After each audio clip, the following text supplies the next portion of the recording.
김주아의 Day and Night. 첫 방송 시작합니다. 여행지에서와는 달리 부부 사이가 적막해 보이는 건 기분 탓일까요? 잠시 후 나란히 외출에 나선 부부. 꼭 들러야 하는 곳이 있다는데요.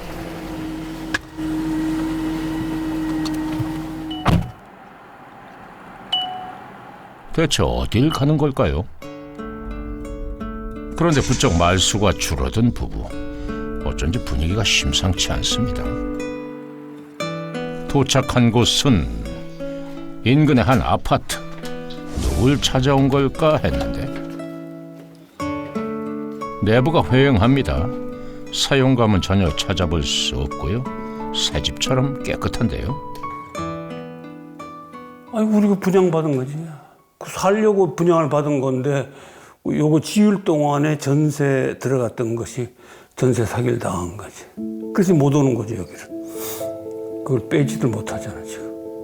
이제 늙어가지고 이렇게 이제 마지막 보금자리인데 이거 들어오지도 못하니까 이게 무슨 이게 참 깝깝하지. 전세 사기를 당했다는 충격적인 이야기. 부부는 어쩌다 이런 큰일을 겪게 된 걸까요? 2년 계약이 이제 다 돼가는데 그 집주인이 전화가 안 오는 거예요. 그래서 몇 번을 했는데 안 받아요. 그래갖고 안 되겠다 하고 그러고 있는데 그 집주인이 메시지가 온 거예요. 돈이 없으니까 그 집을 등기를 해줄 테니까 인계를 받으라.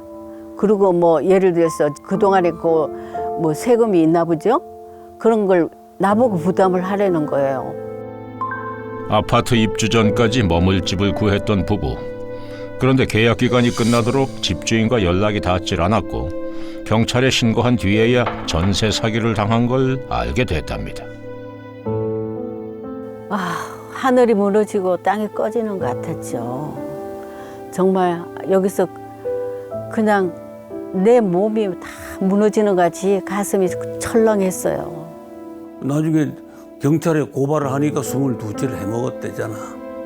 연기 생활하면서 한 푼 두 푼 모아가지고 한 돈인데 좀 피 같은 돈이지. 5년에 당하니까 황당해. 점검할 거 있나 좀 보시라고. 오늘 부부가 아파트에 들른 건 세입자가 들어오기 전 집 상태를 점검하기 위해서라는데요. 부부가 노후를 보내기 위해 장만한 집이지만 전세 사기를 당하는 바람에 잔금을 제대로 치르지 못했고 결국 하루도 살아보질 못하고 새 아파트를 전세로 내놓을 수밖에 없었답니다. 이제 용자가 이자가 꽤 나가잖아요. 이자만 해도 뭐 몇 천만 원 되겠죠. 근데 이제 9천만 원 이렇게 해서 이제 아들이 해줬어요. 그동안에 이제 딱 안 쓰고 모아놓은 돈을 주니까 저는 너무 미안하죠. 아들이 어렵게 모은 목돈까지 손을 벌려야 했다는데요. 그 일을 떠올릴 때면 지금도 가슴이 미어진답니다. 아이고 이제 그만해 가. 아빠 좀 도와줘. 저거 좀 닦아주고. 도와줄 게 뭐 있어 이게 뭐 화난 일을 뭐 도와주긴. 아유, 나를 안 생각하는 건지 왜 그렇게 안 도와줘? 아이고 잔소리 하지 말고 가 이제 가자고 다 봤잖아. 정말 안 도와줄 거야? 아이고 됐다고 가자. 아유, 가. 알았어. 나 다 몰라. 나 먼저 갈 거야. 알았어. 갑자기 토라진 아내. 사실 서운한 일이 있다는데요.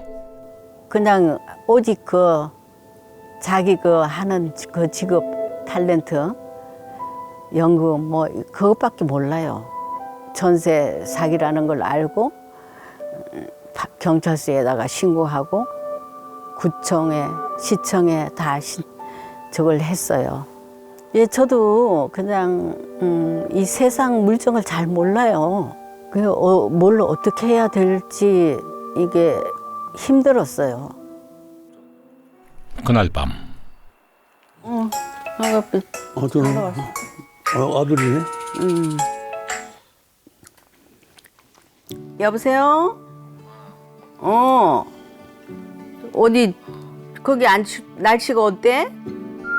해외 출장 중인 아들에게서 전화가 걸려왔습니다. 날씨는 춥지 거기. 아니야 날씨가 아직 아주 따뜻해.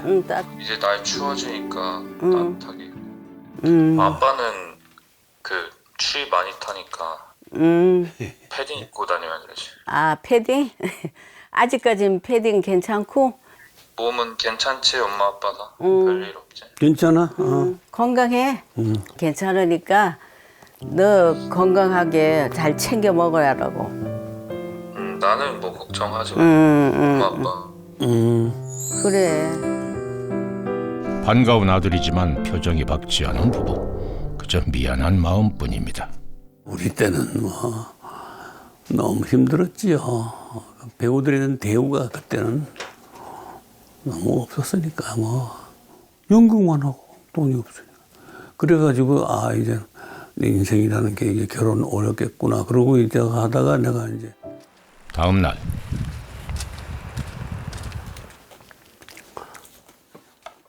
아침 식사를 마친 후 외출 준비를 하려는 혜원 씨. 그런데 아니 전구 하나 나갔다. 예? 조금 나가서 그 갈게. 우리 집도 아닌데 그거 해서 뭐해? 그냥 그냥 내버려둬요. 있는 동안에는 그래도 써야지 어떡하라고 그래. 이거 어떻게 해? 이거 이렇게 물이 새갖고 이것도 고쳐야 되고. 아유 뭐 고치면 되지. 고칠 마음도 없어. 너무 속상하니까. 어떻게? 어쩔 수 없는 거. 전세 사기. 살 때까지는 살아봐야지. 그래서 위에서 물이 다 새고 이거 점점 오래되니까 더 하는 거지요. 어떻게 뭐또 해가지고 살아야지. 나는 내가 뛰어다니고 내가 해야 되잖아. 몰라. 나는 이 집에 살기도 쉽고 정도 없어. 몰라. 잘 지내다가도 집 얘기만 나오면 싸늘해지는 분위기. 아내 마음이 풀리길 기다려보는데요. 그런데 어디가? 좀 나갔다 올 거예요. 갑자기 외출을 해버리는 아내. 전세 사기를 당한 후 다정했던 부부 사이에도 조금씩 균열이 생기기 시작했는데요.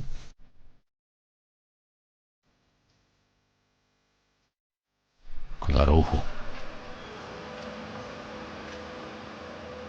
혜원 씨도 길을 나섰습니다.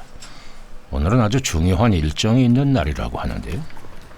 무거운 생각은 뒤로 한 채 일단 부지런히 발걸음을 옮겨봅니다. 아이쿠. 안녕하세요. 여기 대표님 와 계시는. 용화야. 도착한 곳은 대학로의 한 소극장. 한동안 TV에서 보기 어려웠지만 종종 연극 무대에 서며 배우로서의 열정을 이어가고 있는데, 그런데 그는 어쩌다 배우가 됐을까요?